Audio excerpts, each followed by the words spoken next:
banyak yang menuliskan bahwa ibu ini berbohong. Nah, khususnya katanya ibu ini pernah menjadi juara MTQ ya Bu ya. Iya, iya. Nah, jadi kalau bisa ibu bisa menunjukkan bukti yang otentik bahwa ibu ini memang pernah dulunya muslim, karena banyak di kolom komentar itu menuduh ibu ini pembohong. Bu, boleh bacakan nggak doa Bapak kami dalam bahasa Arab dengan ada lagunya? Saya ingin mau dengar gitu.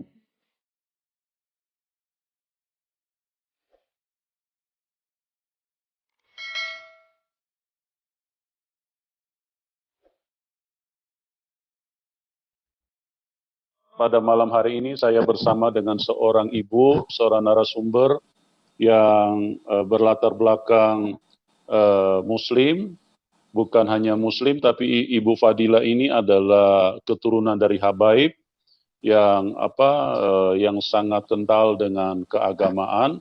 Bahkan beliau masih umur 5 tahun sudah khatam Al-Quran dan pernah juga menjuarai Musabakat Tilawatil Quran MTQ, dan bagaimana di dalam perjalanan hidupnya yang begitu ketat dididik dengan keagamaan, tetapi satu ketika beliau bisa melihat bahwa Tuhan Yesus itu adalah kebenaran dan hidup, dan itu adalah Tuhan yang sesungguhnya yang bisa menyelamatkan.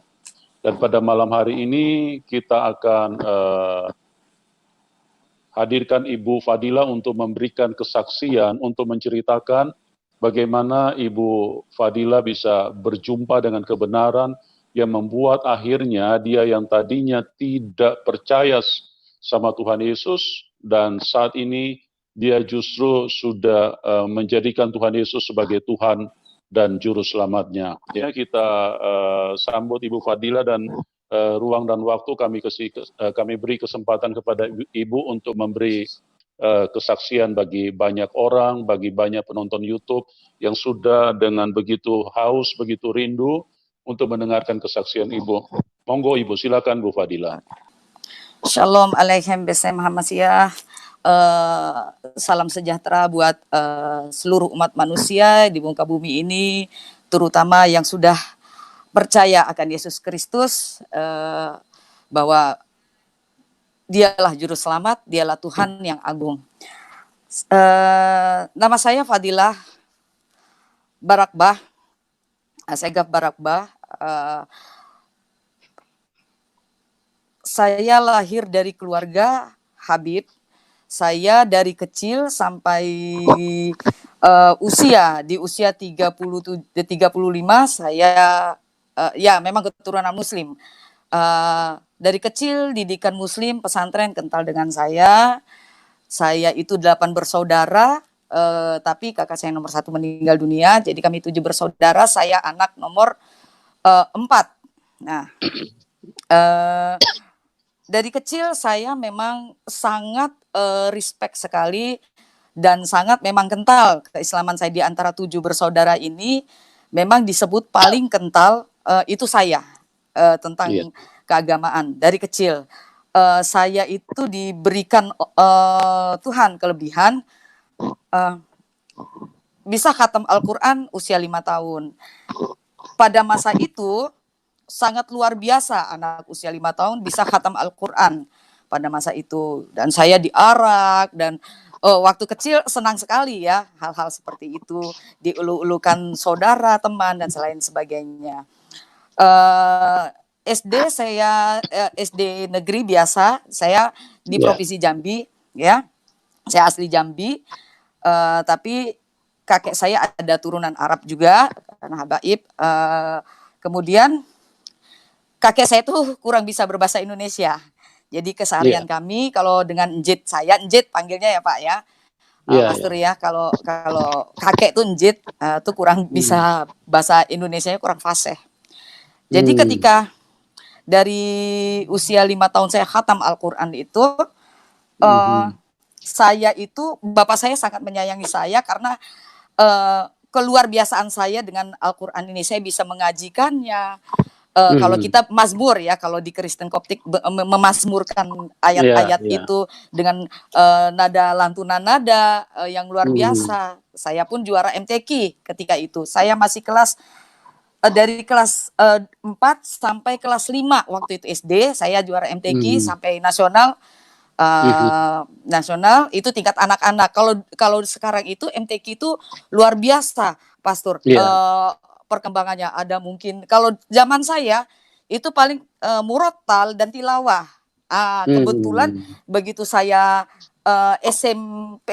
SD kelas 6 itu ada lagi satu masuk tahfiz. Tahfiz itu hafal Al-Qur'an, penghafal Al-Qur'an. Nah, tapi waktu zaman saya itu tingkat anak-anak nggak ada, adanya tingkat remaja dan dewasa itu tahfiz. Jadi ada berbagai macam cara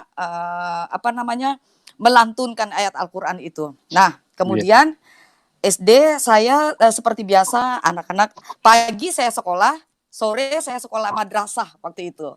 Wajib di keluarga saya. Nah, singkat cerita masuk SMP saya masuk saya masuk sanawiyah, kemudian SMA, baru saya masukkan pesantren sama orang tua saya. Bapak saya sangat berharap sekali di pesantren ini saya bisa melanjutkan kegigihan saya waktu itu mengupas keagamaan ini lebih dalam lagi, berharap seperti itu. Nah, di pesantren ini saya dididik, ternyata kata Buya saya bilang, ternyata saya masukkan pesantren karena keluarga saya keluarga ini ya, keluarga sufi, keluarga NU kental ya. Nah, walaupun NU kental akan tetapi mereka tidak serta-merta memahami tapi tidak serta-merta menerima bahwa Yesus ada ilah, Yesus adalah Robbi, itu belum sama sekali. Belum bisa, sampai saat ini pun belum bisa, walaupun mereka Islam Nusantara, Islam moderat, tapi masih belum bisa untuk menerima hal itu. Begitu berjalannya waktu, saya di pondok pesantren yang radikal sebenarnya. Cabangnya itu radikal sekali, anti Amerika, anti Kristen, anti pemerintah kala itu. Nah, saya dimasukkanlah dogma-dogma seperti itu. Ketika saya pulang dari pesantren, pulang ke Jambi, pesantrennya tidak di provinsi Jambi, Pastor. Jadi di provinsi lain. Itu saya ceritakan keradikalan saya kepada orang tua. Itu saya sudah pakai cadar waktu itu. Saya pakai cadar itu selama 6 tahun. Iya.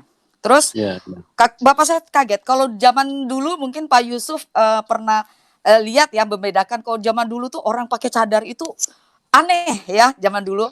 Dan orang yang pakai hijab aja itu cuman beberapa orang saja. Kalau begitu zaman sekarang pakai purha begitu udah wah luar biasa. Itu perbedaan zaman dulu dan sekarang. Saya nggak tahu bisa berbalik 180 derajat. Bapak saya kaget. Kenapa kamu jadi begini, kata gitu. Saya ceritakan, wah begitu luar biasa saya menceritakan keradikalan saya, anti Amerika, anti pemerintah, anti segala macam. Itu Bapak saya kaget. Saya salah masukkan kamu pesantren kayaknya.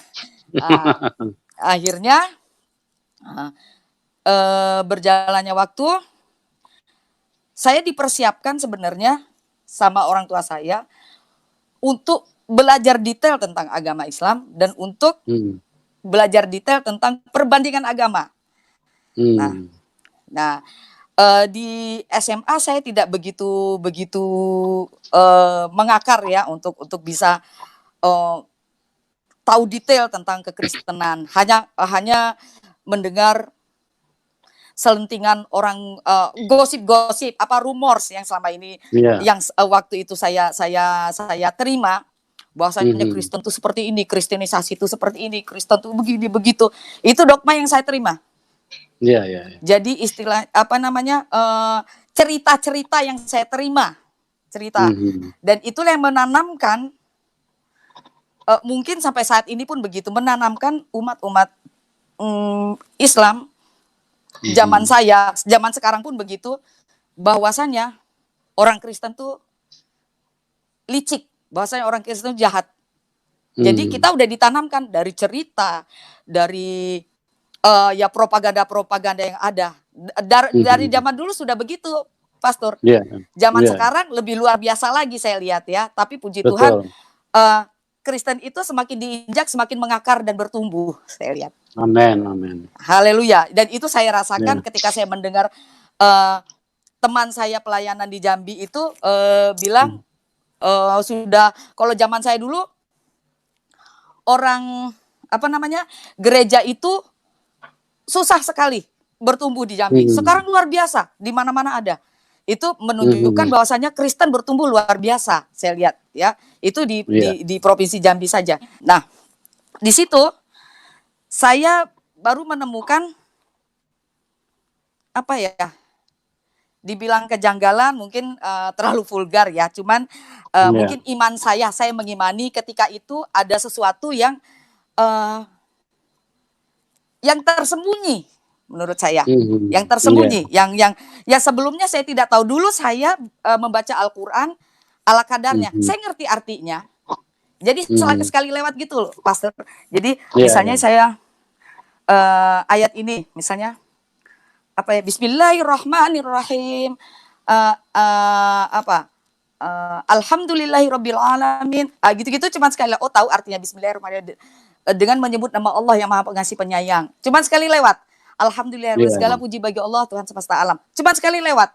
Saya tahu al-alamin artinya alam. Misalnya beberapa kata-kata di dalam Al-Quran saya mengerti. Cuma sekali lewat. Tidak saya pahami betul-betul isinya. Kemudian memang salah satu ayat yang benar-benar membuat saya itu luar biasa. Perkenalan saya mula-mula, ta'aruf saya mula-mula dengan Yesus ini luar biasa di surat Az-Zukhruf ayat 61 yang bunyi wa innahu la ilmul lis-saati fala tamtarunna biha wattabi'unni hadza shiratal mustaqim. Di situ dikatakan dan sesungguhnya Isa itu benar-benar tahu hari kiamat, memberikan pengetahuan tentang hari kiamat. Karena itu janganlah kamu ragu tentang hari kiamat itu dan ikutilah jalan yang lurus. Nah, saya bingung. Sedangkan saya diajarkan dari kecil, bahkan Rasulullah Muhammad SAW saja tidak tahu hari kiamat seperti apa, tidak mengerti hari kiamat bentuknya apa. Itu Muhammad itu tidak tahu. Nah, tetapi di Al-Quran dikatakan pengetahuan yang saya dapatkan dari kecil bahwasanya tidak satu pun yang mengetahui hari kiamat kecuali Allah Subhanahu wa taala. Nah, berarti di ayat ini Isa tahu hari kiamat, Pak. Sedangkan jadi begini. Sedangkan Islam mengakui bahwasanya yang mengerti hari kiamat itu cuman Allah. Bahkan Muhammad tidak mengerti. Sedangkan di ayat ini dikatakan yang mengerti pengetahuan itu Isa. Berarti Isa sama dong sejajar dengan Allah. Kalau menurut pengertian saya, ketika itu, loh, kok jadi begini? Begitu. Saya ubek-ubek lagi. Itu ayat-ayat yang membuat saya ta'aruf sama Yesus. Kemudian saya begitu belajar lagi, saya bertanya ke sini, bertanya ke situ, jawabannya ya seperti yang saya dapatkan, ngambang gitu. Jadi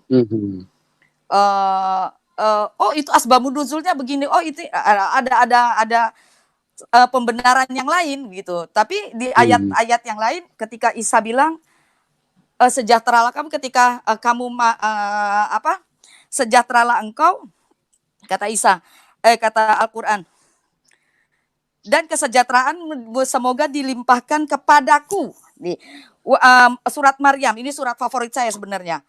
Wassalamu alayya yauma wulitu. Wulitu tuh hari lahirku, kata Isa. Wa yauma amutu. Amutu tuh mata, yamutu amutu. Amutu ketika aku mati. Wa yauma ub'atsu hayyan. Dan ketika aku pada hari aku dibangkitkan hidup kembali. Berarti ini kontradiksi dengan ayat yang mengatakan Isa itu tidak dibunuh, tidak disalibkan. Saya bingung di situ. Di situ di ayat ini luar biasa dia bilang sejahteralah kesejahteraan dilimpahkan kepadaku ketika aku lahir, aku mati dan aku dibangkitkan. Berarti Al-Quran mengimani Isa itu pernah mati. Nah, itu saya bingung lagi. Lama, pastor, saya belajar tentang kekristenan ini lama sekali. Akhirnya di tahun 97 saya memutuskan keluar dari kampus itu di semester 2, 3, 4 mau naik semester 5 itu. Saya masuk kan 95. Nah, di semester 5 97 saya memutuskan untuk keluar karena saya nggak kuat. Nggak kuatnya kebenaran yang saya dapati ini kayak apa sih sebenarnya gitu. Nah, singkat cerita saya buka cadar. Habis itu Bapak Buya saya bingung. Kamu kenapa? Gitu. Saya tanya sama Buya. Hal-hal yang saya sampaikan tadi saya tanya, ini kebenarannya sebenarnya seperti apa? Buya saya kan NU kental. Dan kakek saya adalah pendiri NU pertama di Jambi. Jadi cukup punya nama keluarga kami sebenarnya di Provinsi Jambi. Saya tanya hal-hal ini. Terus saya tanya lagi. Saya buka Alkitab. Waktu itu ayat favorit saya tuh Yohanes 1 ayat 1. Pak, firman itu pada mulanya adalah firman dan firman itu bersama-sama dengan Allah dan firman itu adalah Allah. Nah, saya kan lebih suka pakai bahasa Arabnya. Jadi kadang suka saya kajiin. Fil badi ikanal kalimatu wal kalimatu kana indallah. Nah, wal kanal kalimatullah. Nah, berarti sama juga ada di ayat Al-Qur'an bahwasanya ketika aku hembuskan dengan kalimatullah. Lah, saya bingung juga. Ini berarti kedudukannya sama, gitu loh. Nah, akhirnya saya dialog dengan Buya. Buya bilang, Buya juga akhirnya dialog sempat panas, begini. Bukan, begini. Nah, akhirnya ketika mentok di situ, wallahu a'lam bishawab. Al-iman fi qalbiki wa fikriki. Dia bilang, saya ingat sekali. Iman itu di hati dan pikiranmu. Nah, jadi iman ketika kita beriman hanya spiritnya saja. Saya ingat kata-kata saya punya teman yang dari pesantren kemudian jadi murtad juga.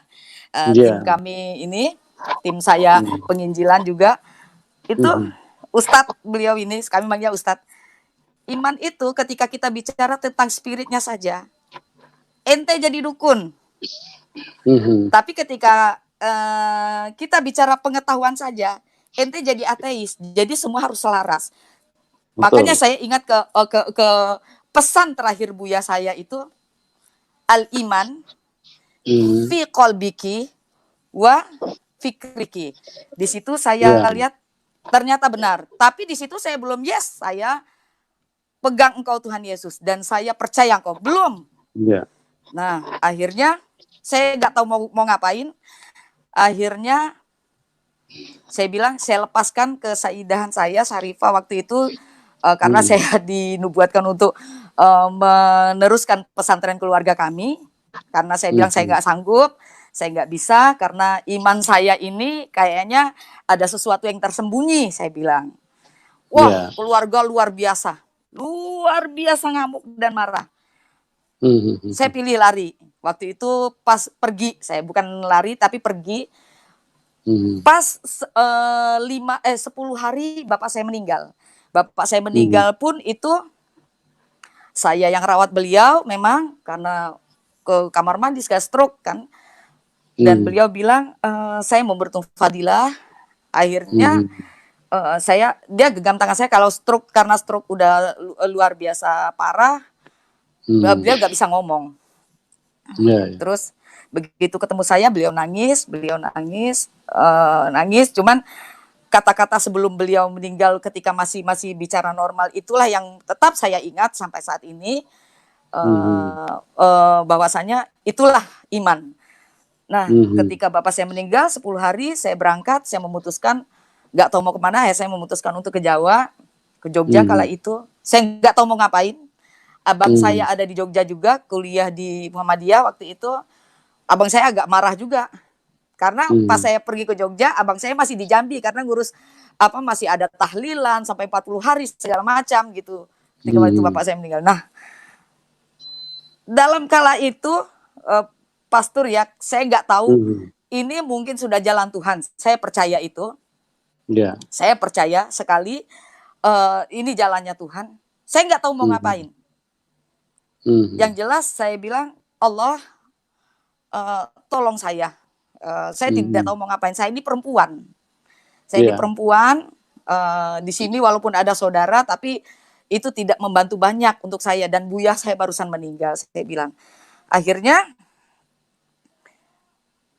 dalam kebingungan, saya iseng awalnya, Pastor.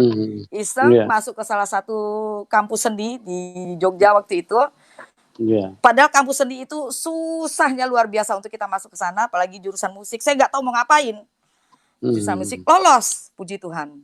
Tetapi pada itu saya masih ngorek-ngorek Kristen ini sebenarnya. Esensi musik di dalam Kristen itu apa? Saya belajar tentang gospel, saya belajar tentang Gregorian waktu itu. Dan sejarahnya. Luar biasa. Terus saya di situ kan kami wajib ada mata kuliah yang wajib saya menyanyikan lagu-lagu klasik yang bertemakan tentang memang Ave Maria, lagu-lagu klasik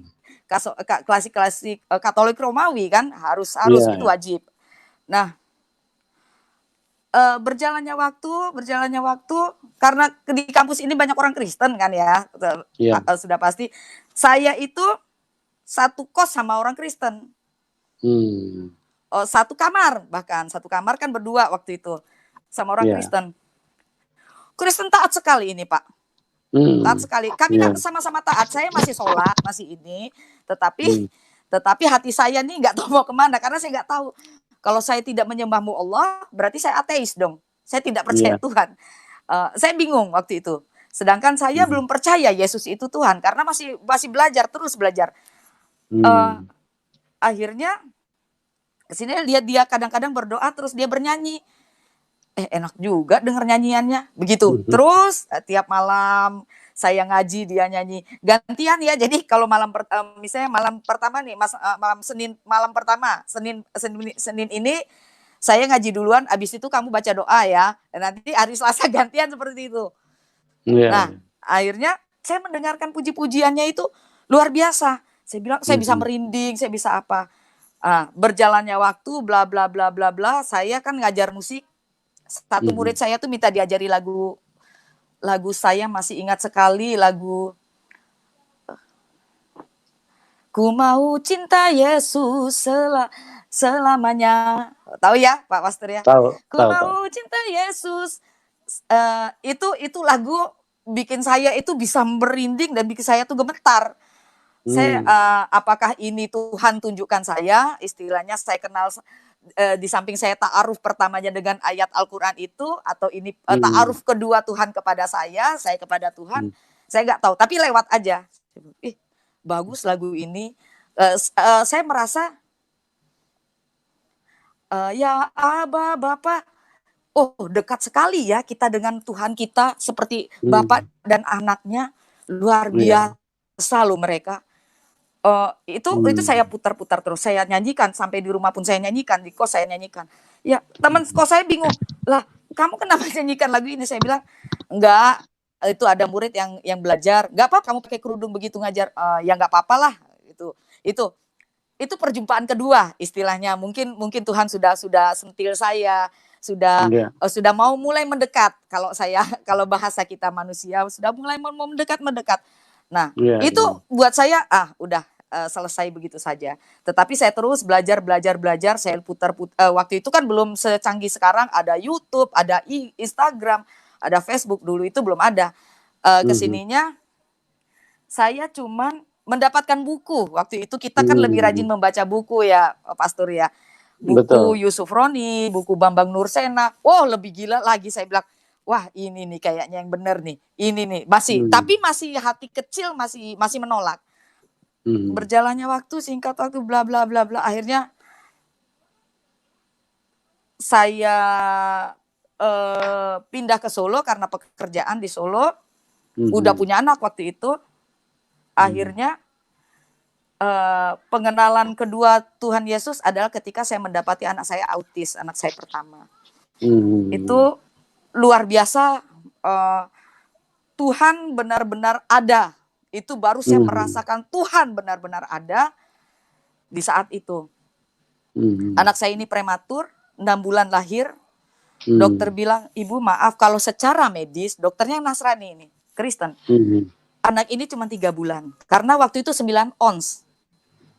Bukan 9 ons loh, Pastor. Tidak tapi sampai sekilo ya. Nah itu. Tapi kita tidak tahu rencana Tuhan, Ibu. Ibu mengimani saja dengan agama Ibu bahwasanya anak Ibu akan bisa normal seperti anak-anak lain.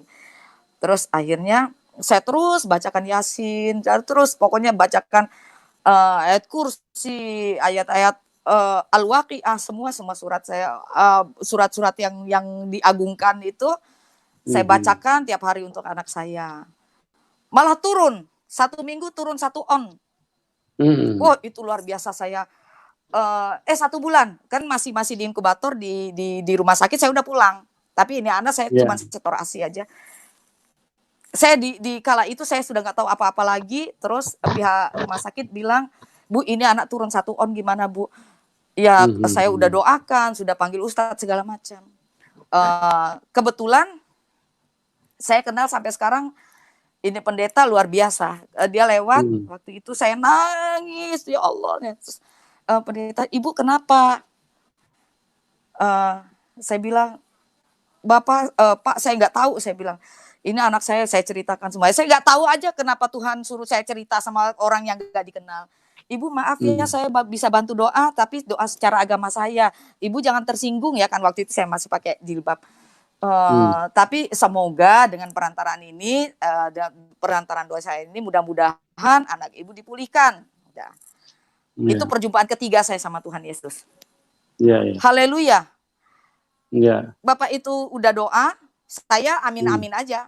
Dia doa ini, doa dengan secara Kristen, udah ibu yang sabar ya, semoga ada petunjuk dari Tuhan. Ya terima kasih Pak, saya bilang gitu. Udah Pak Yusuf, waktu itu kan, waktu turun 1 on itu anak saya nggak bisa nangis, nangisnya kecil sekali, udah gitu nggak bisa gerak, jadi stuck aja badannya begini, tapi nafasnya ada. Itu setelah nggak ada 1 jam, sekitar mungkin 35 menitan itu anak saya itu nangis, badannya gerak semua, merah semua, tadinya kuning semua. Saya kaget, saya melompat itu, cuman itu belum saya mengimani. Mungkin saya bilang ini mungkin inilah kebetulan saja, saya bilang. Nah, kemudian saya belajar lagi. Setelah itu sempat vakum saya belajar Pak Pastor ya, sempat vakum. Kemudian melihat mujizat seperti itu, saya belajar lagi deh, saya gitu. Saya belajar, haleluya. Selama dari 2003 sampai dari 95, 2009 baru Yesus, aku ingin pegang tanganmu, aku ingin menjadi muridmu, aku ingin menjadi anakmu. Dan itu nggak gampang, nggak segampang orang jadi 2 kalimat syahadat jadi Muslim. Jadi Kristen itu susah. Tidak seperti bayangan saya dulu atau bayangan teman-teman Muslim sekarang yang mengira jadi murtadin itu bisa langsung kaya. Tidak. Kita ditempa, kita jadi sakit dulu, kita ditempa untuk biar Tuhan pengen tahu kamu setia padaku atau tidak. Gak gampang. Ketika saya jadi Kristen itu, saya harus katekisasi 6 bulan Pak Yusuf. Setelah katekisasi, bukan langsung saya bisa dibaptis, tidak. Itu majelis gereja datang, waktu itu kan saya masih ikut GKJ ya, waktu itu majelis gereja datang, terus Panatua juga datang, itu nanyakan saya lagi, ibu harus 3 hari ini doa puasa dulu, minta petunjuk Tuhan, benar gak ibu mau dibaptis atau tidak, karena gak gampang jadi Kristen, bahaya Bu kalau ibu sembarangan. Bayangin, saya pikir seperti mu'alaf, saya pernah mengislamkan 6 orang Kristen, saksi 3 orang, ucapkan 2 kalimat syahadat, selesai. Gak bisa di Kristen seperti itu Pak Yusuf. Kamu harus benar-benar tahu dulu esensinya Tuhan Yesus murni. Kamu benar-benar melekat dulu sama Tuhan. Kamu benar-benar hatimu dan pikiranmu tuh hanya untuk Tuhan. Baru kamu bisa baptis. Saya pikir susah banget jadi orang Kristen. Harusnya sukacita dong. Ada satu diselamatkan. Ini enggak. Jadi saya bingung juga waktu. Loh, saya bilang sama teman saya pikir jadi Kristen tuh orang Kristen bersukacita, bersorak-sorai segala macam. Ini menyambut satu orang istilahnya masuk Kristen.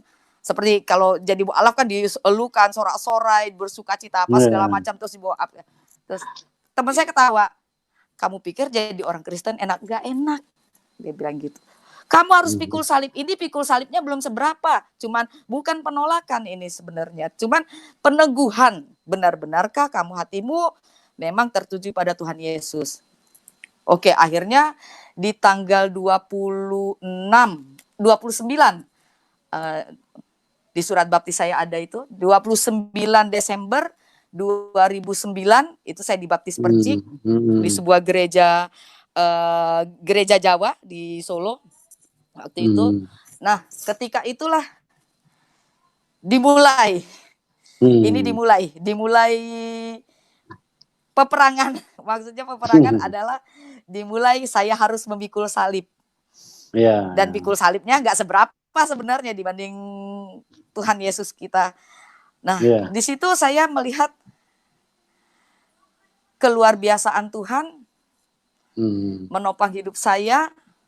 Dari saya ketika itu saya belum berani blow up kalau saya jadi Kristen. Belum berani. Belum berani ke keluarga, ke suami. Belum berani saya itu 2009 itu. Tetapi ketika saya ada pelayanan apa segala macam, belum kesaksian tuh saya belum tahu apa itu kesaksian, apa itu seperti ini tuh saya belum tahu. Saya belum pernah.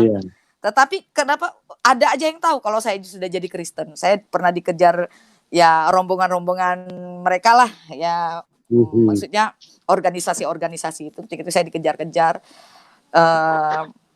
Tidak ada satupun gereja yang mau menampung saya, Pak Pastor. Tak ada satupun, nggak ada. Yang menampung saya adalah teman saya Muslim. Dan itu membuat hati saya hancur sekali. Hancur sehancur-hancurnya. Saya bilang, Tuhan, iman saya di Kristen ini belum kuat, Tuhan. Saya bilang, kenapakah kau beri jalan seperti ini? Saya bilang, apakah aku harus kembali? Saya bilang, ini yang bantu saya Muslim loh Tuhan, saya bilang gitu. Kenapa sih jadi seperti ini? Itu membuat saya, itu anak saya waktu itu baru umur 5 tahun kok nggak salah saya. Ya, 5 tahun. Saya bilang, Tuhan tolong cari petunjuk. Semalaman saya 2-3 malam saya nggak bisa tidur. Saat itulah Tuhan seperti apa ya, mengingatkan saya, kalau menampar terlalu ini, mengingatkan saya kembali, jangan engkau berharap kepada manusia, berharap cuma padaku. Tenang anakku, aku memberi perlindungan yang sempurna atas hidupmu. Kalau kau mempercayai aku, pegang teguh namaku. Saya kayak diingatkan gitu, saya nangis sejadi-jadinya, saya mohon ampun di bawah kaki Tuhan, saya bilang, Tuhan ampuni saya Tuhan, ampuni saya, buat saya percaya luar biasa kepadamu Tuhan, buat saya luar biasa percaya kepadamu. Akhirnya Tuhan, akhirnya saya pulang, ternyata luar biasa tidak ada apa-apa, cuman mereka memang teror saya, cari-cari saya gitu, luar biasa tidak apa-apa. Suami saya waktu itu nggak tahu sama sekali. Akhirnya karena cinta mula-mula saya terhadap Tuhan Yesus ketika itu, saya ikut pelayanan. Berapa kali pelayanan di musik. Saya belum berani kesaksian karena masih takut waktu itu. Akhirnya saya ungkapkanlah, saya sudah masuk Kristen. Wah, keluarga di Jambi heboh. Wah, semua heboh. Aduh, luar biasa. Saya bilang, Tuhan, saya mohon perlindunganmu. Akhirnya saya diusir waktu itu. Terdamparlah saya di tangan. Saya baru memulai jatuh cinta kepada Tuhan lagi tuh luar biasa. Saya ikut pelayanan, saya ikut ini segala macam luar biasa, dan penyertaan Tuhan pun sangat sempurna atas hidup saya. Perbedaannya ketika saya dulu di agama yang dulu sama yang sekarang itu luar biasa. Satu adalah iman. Saya mengerti iman yang sebenarnya itu saat ini. Maksudnya di agama yang sekarang ini, iman itu kan percaya. Percaya itu tidak sekedar kita ritual kita beribadah. Kalau yang Kristen sekedar ke gereja, habis itu sudah pulang ke rumah sudah segala macam. Kalau di Islam mungkin sholat 5 waktu ditambah duha, tahajud dan sholat sunat-sunat lainnya. Tidak sekedar itu. Tapi iman adalah percaya dan kedekatan kita sama Tuhan. Itu yang saya rasakan luar biasa. Jadi ketika saya mengalami sesuatu yang luar biasa menyakitkan fisik, kayak disuruh rokok, diludahi, dimaki-maki, pokoknya kepedihan fisik tuh saya udah lewat, Pastor. Udah lewat itu, udah saya lewati. Itu membuat saya itu biasa aja. Maksudnya biasa aja. Nggak merasa saya sakit hati gitu loh, Pastor. Luar biasa. Tuhan itu, ya itulah cinta kasih mungkin ya. Tapi itu luar biasa buat saya. Kok saya merasa ketika saya dibully, ketika saya dihantam segala macam tuh, buat saya itu kayak kesandung batu, abis itu selesai, berdiri selesai gitu doang. Jadi nggak ada rasa sakit hati ketika Tuhan Yesus dicaci maki, sakit hati nggak ada waktu itu. Menurut saya merasa kesakitan fisik yang saya rasakan itu nggak ada apa-apanya. Jadi saya merasa biasa saja. Terus juga secara ini juga saya merasa misalnya nih, saya dalam pergumulan apa, misalnya ekonomi atau saya kekurangan apa gitu. Kalau dulu saya, begitu ini saya tahajud, saya minta segala macam, menangis segala macam, sholat ini, sholat itu segala macam. Kalau sekarang tuh cuman saya bersimpu di kaki Tuhan, Tuhan, saya percaya penyertaan-Mu sempurna atas hidup saya, dan saya percaya waktu-Mu adalah waktu yang tepat, tidak telat dan tidak pun kecepatan. Jadi saya yakin tepat pada waktunya Kau akan bantu saya. Puji Tuhan. Kalau ketika kita imani itu, Pastor ya, Tuhan memberikan lebih dari yang kita, dan lebih dari ekspektasi kita. Jadi Tuhan, itu yang saya sangat luar biasa. Iman yang namanya percaya tuh nggak, esensi kata percaya itu saya mudah-mudahan saudara-saudara Kristen nih terutama nih, kata percaya itu tidak diimani dengan mulut, tidak diimani dengan keluar dari bibir, aku percaya, dan tidak mengimani dengan ritual-ritual semata, tidak bisa seperti itu. Jadi benar-benar hati dan pikiran kita, ya Tuhan, Kau luar biasa. Itu yang susah kita dapatkan, begitu Pastor.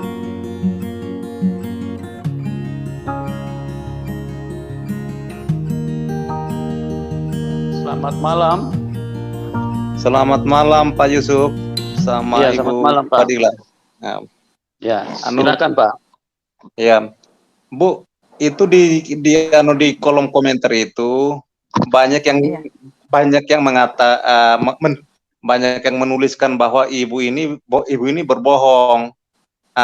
Khususnya katanya ibu ini pernah menjadi juara MTQ ya Bu ya. Iya. Jadi kalau bisa ibu bisa menunjukkan bukti yang otentik bahwa ibu ini memang pernah dulunya Muslim, karena banyak di kolom komentar itu menuduh ibu ini pembohong. Mungkin hanya itu yang saya tanya. Shalom. Ini terus yang harus saya tunjukkan bahwa saya dulu Muslim itu apa? Apa harus saya membaca Al-Quran atau bagaimana? Mungkin gini Bu, kalau menurut saya mungkin ada sertifikat yang pernah jadi juara MTQ itu ditunjukkan aja sedikit supaya mereka tahu kayak gimana supaya mereka tahu. Itu ya kebetulan setelah saya, itu dia tuh, saya tidak bisa menunjukkan karena itu semua di kampung halaman saya, karena itu ketika saya masih anak-anak tahun 80-an. soalnya Oh di gitu, kampung. iya. Iya, kebetulan di kampung. Atau mungkin biar mereka yakin, saya akan membaca satu ayat Al-Quran dengan ditilawahkan, boleh? Iya, boleh Bu, Boleh. mungkin Oke. boleh. Ya, boleh ya Pak ya. Ya, Iya, Satu silakan. ayat Al-Quran aja. Ya. A'udzubillahi minasyaitonirrajim. Bismillahirrahmanirrahim. Wa Maryam ibnata Imran allati ahsanat farjaha fanafakhna fihi min ruhina فتفخنا فيه من روحنا وصدقت بكلمات ربها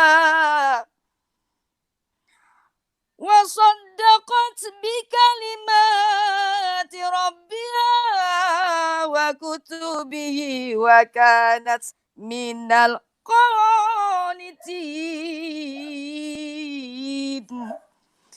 Shadaqallahul azim. Maha benar Allah dengan segala firman-Nya. Atau mungkin ada ayat Al-Quran yang lain, boleh saya bacakan. Ya. Apa itu cukup? Bu, artinya apa Bu? Kalau artinya boleh. apa kalau bisa tahu? Dan ingatlah Maryam binti Imran yang memelihara kehormatannya, maka kami tiupkan ke dalamnya ke dalam rahimnya. Maka kami tiupkan ke dalam rahimnya sebagian dari ruh kami. Dan dia membenarkan kalimat Rabb-nya dan kitab-kitabnya. Dan dia adalah termasuk orang-orang yang taat. Ya, jelas ya Pak Joki ya. Baik. Jadi artinya kalau sertifikat mohon maaf karena udah 80-an dan saya keluar dari Provinsi Jambi itu dari tahun 2000, sekarang udah 20 tahun berarti saya keluar dari sana. Iya, jadi agak susah kalau untuk iya. Baik, selamat malam, Tuhan memberkati. Ya, selamat malam, Tuhan berkati. Ya, Pak, terima kasih Pak Joki. Kita pindah ke penelpon selanjutnya ke Pak Irfan. Silakan Pak Irfan. Selamat malam Ibu Fadila ya. Iya, betul. Bu, Ibu kan juara MTQ tadi suaranya merdu banget ya, merdu ya sebenarnya. Bu, boleh bacakan nggak doa Bapak kami dalam bahasa Arab dengan ada lagunya? Saya ingin mau dengar gitu. Oh, boleh. Saya selalu baca itu setiap malam. Dengan lagu yang kayak ya pokoknya belagu dengan yang indah gitu. Oke, siap. Itu aja sih, pingin mau denger belagu gitu. Oke, siap. Sebentar saya cari. Selalu ada catatan saya. Oke. Iya, Bu. Bismillahirrabbi abi wabnur wa ruhul qudus. As-salatu rububina abana alladhi fis samawat liyataqaddas ismuka liyatamalakutuka kama fis samai kadzalika 'alal khubzana kafafana atinal yawm waghfir lana dhunubana kama naghfir nahnu aidan lil mudhnibina ilaina wala tadkhilna fi tajribati lakinna najjina minasyirir. Amin. Wow, indah sekali ya Bu ya. Terima kasih yang indah itu doanya, bukan sayanya. Bu boleh satu lagi, ada ayatnya yang ini yang aku adalah jalan kebenaran dan hidup, barang siapa yang percaya kepada aku tidak akan binasa, mereka hidup yang kekal. Boleh nggak dibacakan dalam bahasa Arabnya? Oh iya, boleh, saya lakukan Yohanes 14. Ini Ibu Fadila ini keturunan Habaib, jadi sangat fasih bahasa Arab ini. Wow. Ya. 14 ayat 6. Oke.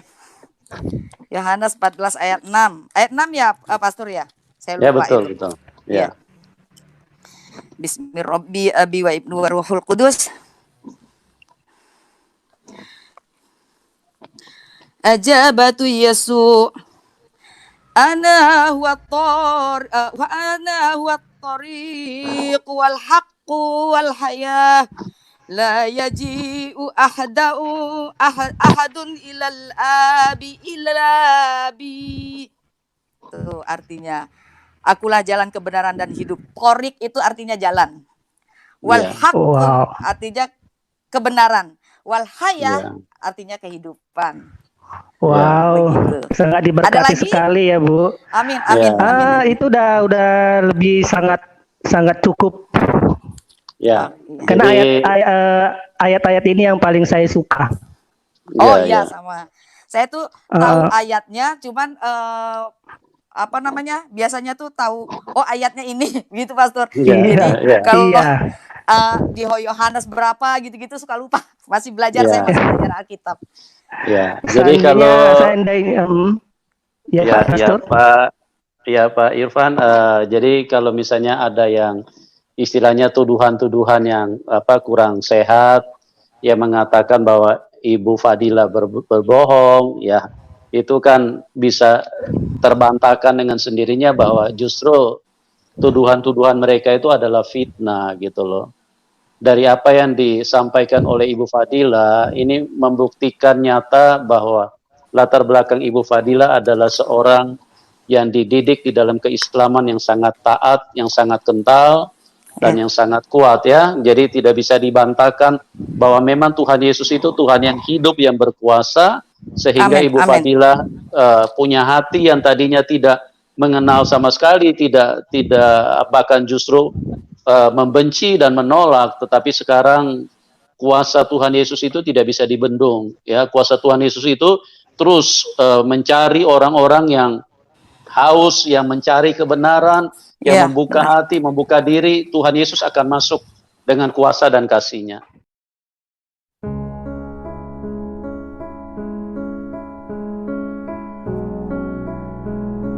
Saya apa ya? Di sini saya bersaksi sekali lagi hanya untuk menyaksikan kebaikan Tuhan Yesus, betapa Tuhan Yesus itu adalah jalan yang lurus, betapa iman kepada Tuhan itu tidak sekedar di mulut, tetapi juga perbuatan kita, tetapi juga hati kita sepenuhnya untuk Tuhan. Kemudian Amen. juga kesaksian saya ini sebenarnya untuk memberkati saudara-saudara kita, terutama yang Kristen, yang mungkin imannya suam-suam kuku, ya Pak Yusuf ya. Ya, ya, ya. Ada kan banyak sekarang ini yang apa pacaran beda agama kemudian labil karena mendapatkan itu itu sebenarnya penguatannya di situ. Tapi saya juga berharap, puji Tuhan, haleluya, saya berharap ini menjadi berkat juga kepada saudara-saudara kita kaum Kedar Nebayot atau kaum-kaum yang belum mengenal Tuhan Yesus, agar membuka hati mereka, pikiran mereka dilembutkan hatinya, yang Tuhan menjamah mereka. Karena kalau dengan begini saja belum tentu mereka, mungkin saya dihujat kan, belum tentu mereka langsung menerima Yesus. Saya berharap, besar harapan saya, Roh Kudus yang bekerja, itu saja. Amen. Jadi tolonglah kesaksian saya ini, saya ingin mengatakan bahwa Tuhan Yesus luar biasa.